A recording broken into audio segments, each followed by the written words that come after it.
നമ്മൾ അവരോടൊപ്പം ഗായത്രിയമ്മയുടെ നാട്ടിലേക്ക് പോകുന്നത് പാർവതിക്ക് താല്പര്യമില്ല. അതുകൊണ്ട് അവൾ അങ്കിളിനെ ബ്രെയിൻ വാഷ് ചെയ്തു. അതിന്റെ ഇമ്പാക്റ്റ് ആണ് അച്ഛമ്മയുടെ പേരും പറഞ്ഞ് അങ്കിള് നമ്മളെ ഇവിടെ തഴഞ്ഞത്. ഇതില് പാർവതിയുടെ ഇടപെടൽ ഉണ്ടാവൂ? അതിലെന്താ ഇപ്പൊ ഇത്ര സംശയം? ഉണ്ട്, പാർവതിയുടെ ഇടപെടലുണ്ട്. നീ ഇതിനെക്കുറിച്ചൊരു സൂചനയെങ്കിലും നൽകിയിരുന്നെങ്കിൽ അവളുടെ പ്ലാൻ ഞാൻ പൊളിച്ചേനെ. നമ്മൾ അവൾക്കൊപ്പം ആ ഗ്രാമത്തിലോട്ട് പോയേനെ. ഞാൻ മുൻകൂട്ടി സൂചന തന്നിരുന്നെങ്കിലും ഇവിടെയൊന്നും നടക്കാൻ പോകുന്നില്ല. അതെന്താ നീ അങ്ങനെ പറഞ്ഞ? അമ്മേ, അമ്മയുടെ വോയിസിനൊന്നും ഇപ്പൊ പഴയ പോലെ ഒരു വിലയുമില്ല.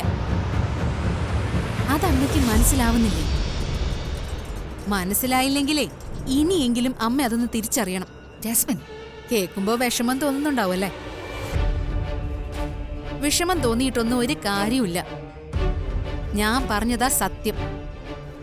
അമ്മ ഇപ്പോ ഇവിടെ ആർക്കും ഒരു വിലയുമില്ല. വായ പോയ കോടാലിക്ക് തുല്യ അമ്മയ്ക്കിപ്പോ ഈ വീട്ടിലെ സ്ഥാനം. വെറും ഒരു പാഴ്വസ്തു. അതുകൊണ്ടാ ഗായത്രിയമ്മയുടെ നാട്ടിലേക്ക് പോവാൻ ഒരുങ്ങിയപ്പോ അത് വേണ്ട എന്ന് അമ്മയുടെ പൊന്നാങ്ങള അമ്മയെ മനഃപൂർവ്വം വിലക്കിയത്. ശരിയാ, നീ പറഞ്ഞത് തന്നെയാ സത്യം. ഞാനിതുവരെ ഒരു മൂഢസ്വർഗത്തിലായിരുന്നു. ഇപ്പോഴാണ് എനിക്കിത് ബോധ്യപ്പെട്ടത്. എനിക്കിവിടെ ഒരു വിലയില്ല അല്ലേ ജാസ്മിൻ? ഒരു സ്ഥാനവും ഇല്ല അല്ലേ? ഇല്ല. അമ്മ വിഷമിക്കേണ്ട. ഞാൻ എങ്ങനെ വിഷമിക്കാതിരിക്കും? ഇത് എനിക്കും കൂടി അവകാശമുള്ള വീടല്ലേ? ഇവിടെ എനിക്കൊരു സ്ഥാനമില്ലെന്ന് പറഞ്ഞാ അത് ഞാൻ എങ്ങനെ സഹിക്കും? ഞാനിവിടെ വലിഞ്ഞേറി വന്നൊന്നും അല്ലല്ലോ. ഈ കുടുംബത്തിലെ പ്രധാനപ്പെട്ട ഒരു അംഗം തന്നെയല്ലേ. ഏട്ടനെ പോലെ തന്നെ എന്നെ ഇവിടെ ഉള്ളവര് മാനിക്കേണ്ടതല്ലേ? അമ്മേ, അങ്കിളിന് തുല്യം തന്നെ അമ്മയെയും ഈ കുടുംബത്തിലെ എല്ലാവരും ബഹുമാനിക്കും. അമ്മയ്ക്കും ഈ ഫാമിലിയിൽ ഒരു പ്രധാനപ്പെട്ട സ്ഥാനം ലഭിക്കുകയും ചെയ്യും. പക്ഷേ ആ സ്ഥാനം നേടിയെടുക്കണമെങ്കിൽ ഇനി ഞാൻ പറയുന്നത് പോലെ അമ്മ പ്രവർത്തിക്കണം. ഞാൻ എന്ത് വേണം? നീ പറ. നീ പറയും പോലെ ഞാൻ എന്ത് ചെയ്യാം?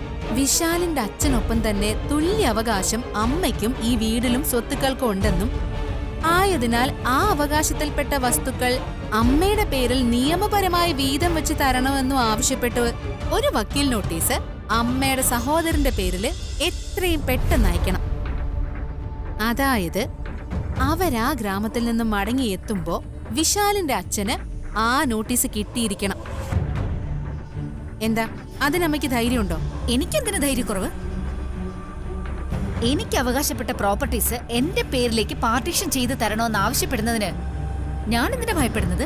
എങ്കിലേ എത്രയും പെട്ടെന്ന് അമ്മ അതിനുവേണ്ടി മൂവ് ചെയ്യണം. തീർച്ചയായും.